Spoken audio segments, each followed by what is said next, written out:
1। धृतराष्ट्र उवाच धर्मक्षेत्रे कुरुक्षेत्रे समवेतायुयुत्सवः मामकाः पांडवाश्चैव किम अकुर्वत संजय। धृतराष्ट्र ने कहा, हे संजय, धर्मभूमि कुरुक्षेत्र में युद्ध की इच्छा से एकत्र हुए मेरे तथा पांडु के पुत्रों ने क्या किया। श्रीमद् भगवद गीता अध्याय 1 श्लोक 2। संजय उवाच दृष्ट्वा तु पांडवानीकं व्यूढं दुर्योधनस्तदा आचार्यम् उपसंगम्य राजा वचनम अब्रवीत। संजय ने कहा, हे राजन, पांडु पुत्रों द्वारा सेना की व्यूह रचना देखकर राजा दुर्योधन अपने गुरु के पास गया और उसने ये शब्द कहे। श्रीमद् भगवद गीता अध्याय 1 श्लोक 3। पश्येतां पांडुपुत्राणाम् आचार्य महतीं चमूं व्यूढं द्रुपदपुत्रेण तव शिष्येन धीमता। हे आचार्य, पांडुपुत्रों की विशाल सेना को देखें, जिसे आपके बुद्धिमान शिष्य द्रुपद के पुत्र ने इतने कौशल से व्यवस्थित किया है। श्रीमद् भगवद गीता अध्याय 1 श्लोक 4। अत्र शूरा महेश्वासा भीमार्जुन समायुधि युयुधानो विराटश्च द्रुपदश्च महारथः। इस सेना में भीम तथा अर्जुन के समान युद्ध करने वाले अनेक वीर धनुर्धर हैं, यथा महारथी युयुधान, विराट तथा द्रुपद। श्रीमद् भगवद गीता अध्याय 1 श्लोक 5। दृष्टकेतुश्चेकितानः काशीराजश्च वीर्यवान् पुरुजित् कुन्तिभोजश्च शैब्यश्च नरपुंगवः। इनके साथ ही दृष्टकेतु, चेकितान, काशीराज, पुरुजीत, कुंतीभोज तथा शैब्य जैसे महान शक्तिशाली योद्धा भी हैं। श्लोक 1.6। युधामन्युश्च विक्रांत उत्तमौजाश्च वीर्यवान् सौभद्रो द्रौपदेयाश्च सर्व एव महारथाः। पराक्रमी युधामन्यु, अत्यंत शक्तिशाली उत्तमौजा, सुभद्रा का पुत्र तथा द्रौपदी के पुत्र, ये सभी महारथी हैं। 1.7। अस्माकं तु विशिष्टा ये तान्यबोध द्विजोत्तम नायका मम सैन्यस्य संज्ञार्थं तान् ब्रवीमिते। किंतु हे ब्राह्मण श्रेष्ठ, आपकी सूचना के लिए मैं अपनी सेना के उन नायकों के विषय में बताना चाहूँगा जो मेरी सेना को संचालित करने में विशेष रूप से निपुण हैं। 1.8। भवान् भीष्मश्च कर्णश्च कृपश्च समितिं जयः अश्वत्थामा विकर्णश्च सौमदत्तिस्तथैव च। मेरी सेना में स्वयं आप, भीष्म, कर्ण, कृपाचार्य, अश्वत्थामा, विकर्ण तथा सोमदत्त का पुत्र भूरिश्रवा आदि हैं, जो युद्ध में सदैव विजयी रहे हैं। 1.9। अन्ये च बहवः शूरा मदर्थे त्यक्तजीविताः नानाशस्त्र प्रहरणाः सर्वे युद्ध विशारदाः। ऐसे अन्य वीर भी हैं जो मेरे लिए अपना जीवन त्याग करने के लिए उद्यत हैं। वे विविध प्रकार के हथियारों से सुसज्जित हैं और युद्ध विद्या में निपुण हैं। 1.10। अपर्याप्तं तद अस्माकं बलं भीष्माभिरक्षितं पर्याप्तं तु इदम् एतेषां बलं भीमाभिरक्षितम्। हमारी शक्ति अपरिमेय है, और हम सब पितामह द्वारा भली भांति संरक्षित हैं, जबकि पांडवों की शक्ति भीम द्वारा भली भांति संरक्षित होकर भी सीमित है। 1.11 अयनेषु च सर्वेषु यथा भागम अवस्थिताः भीष्मं एवाभिरक्षन्तु भवन्तः सर्व एव ही। अतएव सैन्य व्यूह में अपने अपने मोर्चों पर खड़े रहकर आप सभी भीष्म पितामह को पूरी सहायता दें। 1.12 तस्य संजनयन् हर्षं कुरु वृद्धः पितामहः सिंहनादं विनद्य उच्चैः शंखं दद्मौ प्रतापवान। तब कुरुवंश के वयोवृद्ध परम प्रतापी एवं वृद्ध पितामह ने सिंह गर्जना की सी ध्वनि करने वाले अपने शंख को उच्च स्वर से बजाया, जिससे दुर्योधन को हर्ष हुआ।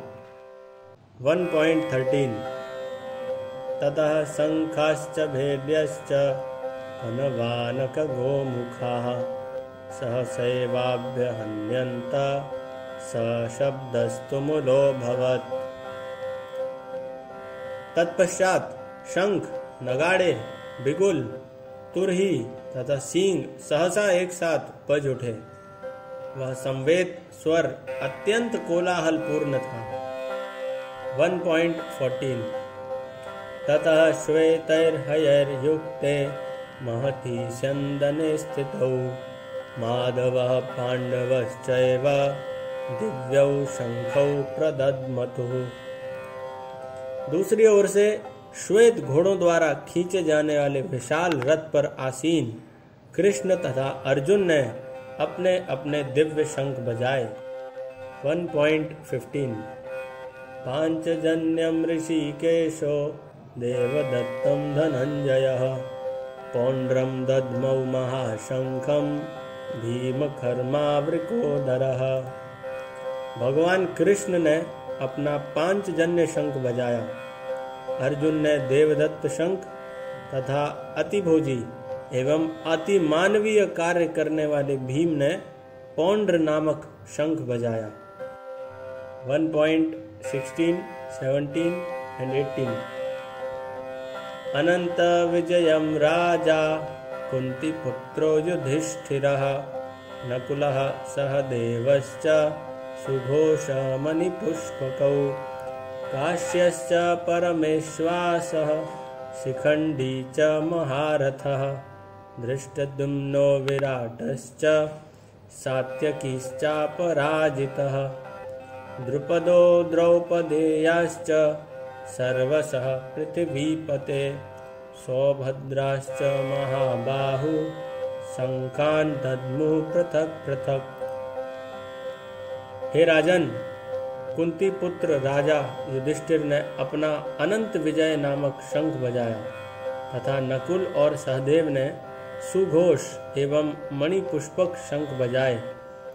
महान धनुर्धर काशीराज, परम योद्धा शिखंडी, धृष्टद्युम्न, विराट, अजय सात्यकी, द्रुपद, द्रौपदी के पुत्र तथा सुभद्रा के महाबाहु पुत्र आदि सबों ने अपने अपने शंख बजाए।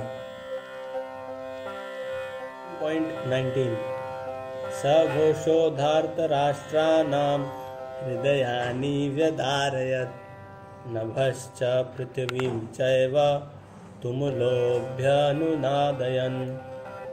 इन विभिन्न शंखों की ध्वनि कोलाहल पूर्ण बन गई, जो आकाश तथा पृथ्वी को शब्दायमान करती हुई धृतराष्ट्र के पुत्रों के हृदयों को विदीर्ण करने लगी। 1.20 अथ व्यवस्थितान् दृष्ट्वा धार्तराष्ट्रान् कपिध्वजः प्रवृत्ते शस्त्रसम्पाते धनुरुद्यम्य पाण्डवः ऋषिकेशं तदा वाक्यम् इदम् आह महीपते। उस समय हनुमान से अंकित ध्वजा लगे रथ पर आसीन पांडुपुत्र अर्जुन अपना धनुष उठाकर तीर चलाने के लिए उद्यत हुए। हे राजन, धृतराष्ट्र के पुत्रों को व्यूह में खड़ा देखकर अर्जुन ने श्री कृष्ण से यह वचन कहे। 1.21-22 अर्जुन उवाच सेनयोरुभयोर्मध्ये रथं स्थापयमेच्युत यावदेतान् निरीक्षेऽहं योद्धुकामान् अवस्थितान् कैर्मया सह योद्धव्यम् अस्मिन् रणसमुद्यमे। अर्जुन ने कहा, हे अच्युत, कृपा करके मेरा रथ दोनों सेनाओं के बीच में ले चलें, जिससे मैं यहाँ युद्ध की अभिलाषा रखने वालों को और शस्त्रों के इस महान परीक्षा में जिनसे मुझे संघर्ष करना है उन्हें देख सकूं।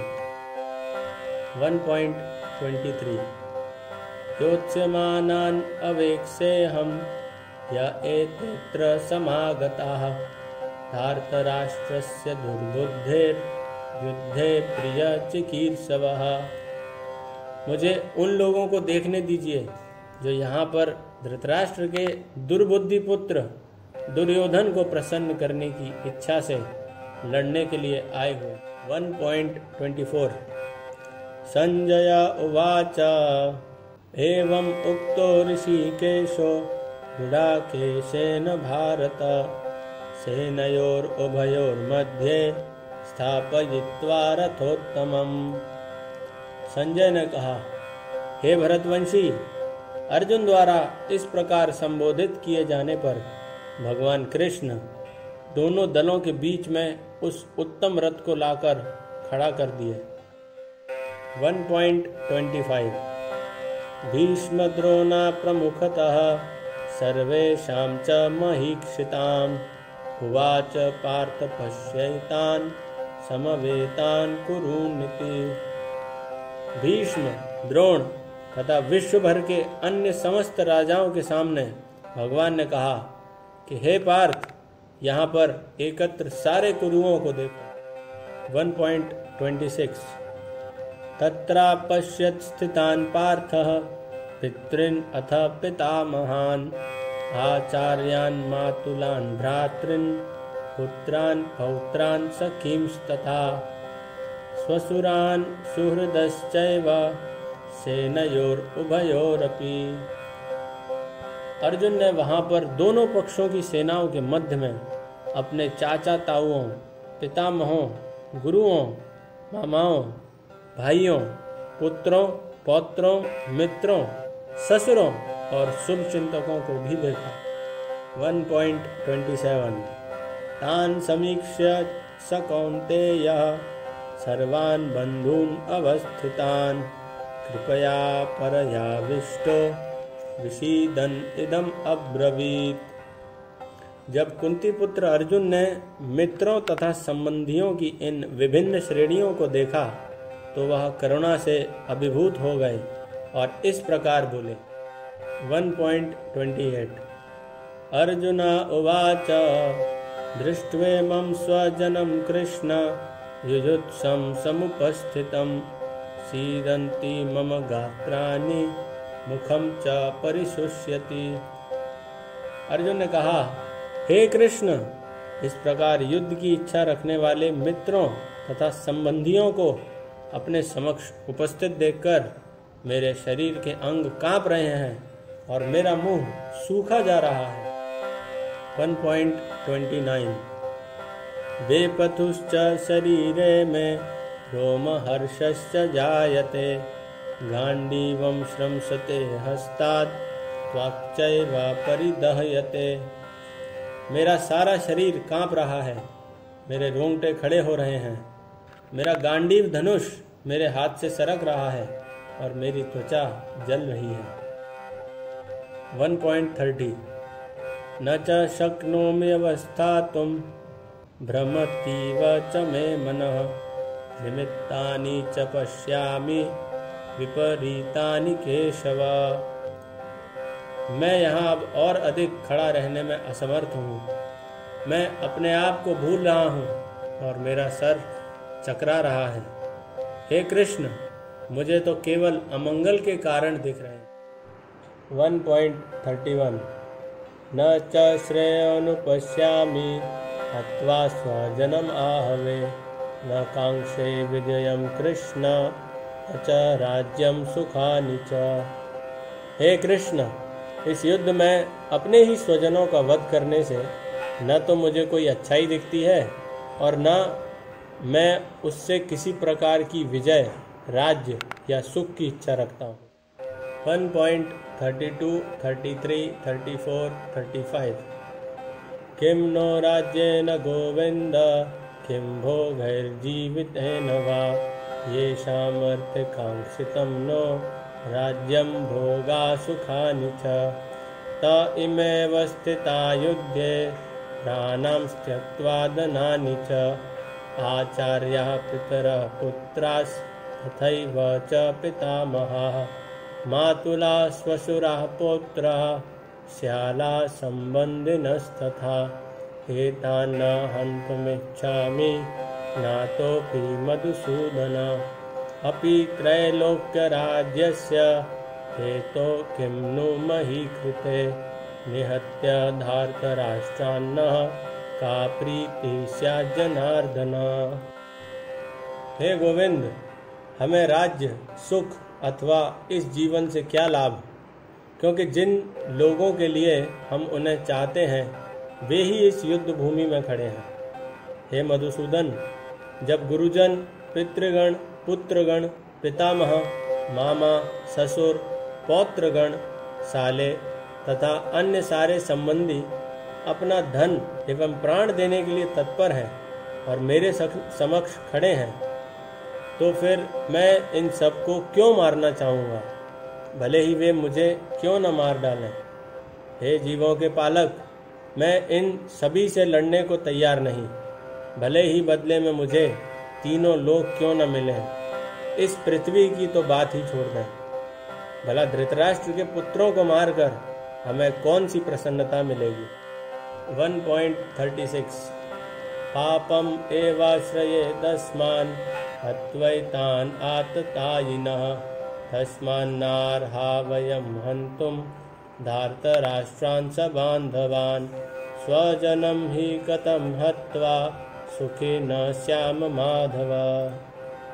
यदि हम ऐसे आतताइयों का वध करते हैं तो हम पर पाप चढ़ेगा, अतः यह उचित नहीं होगा कि हम धृतराष्ट्र के पुत्रों तथा उनके मित्रों का वध करें। हे लक्ष्मीपति कृष्ण, इससे हमें क्या लाभ होगा और अपने ही कुटुंबियों को मारकर हम किस प्रकार सुखी हो सकते। 1.37, 38 यद्यपि ये ते न पश्यन्ति लोभोपहत चेतसः कुलक्षय कृतं दोषं मित्रद्रोहे च पातकं कथं न ज्ञेयमस्माभिः पापात् अस्मान् निवर्तितुं कुलक्षय कृतं दोषं प्रपश्यद्भिर्जनार्दन। हे जनार्दन, यद्यपि लोभ से अभिभूत चित्त वाले ये लोग अपने परिवार को मारने या अपने मित्रों से द्रोह करने में कोई दोष नहीं देखते, किंतु हम लोग जो परिवार के विनष्ट करने में अपराध देख सकते हैं, ऐसे पाप कर्मों में क्यों प्रवृत्त हों। 1.39 कुलक्षये प्रणश्यन्ति कुलधर्मा सनातनाः धर्मे नष्टे कुलं कृत्स्नम् अधर्मोऽभिभवत्युत। कुल का नाश होने पर सनातन कुल परंपरा नष्ट हो जाती है और इस तरह शेष कुल भी अधर्म में प्रवृत्त हो जाता है। 40 अधर्माभिभवात् कृष्ण प्रदुष्यन्ति कुलस्त्रियः स्त्रीषु दुष्टासु वार्ष्णेय जायते वर्णशंकरः।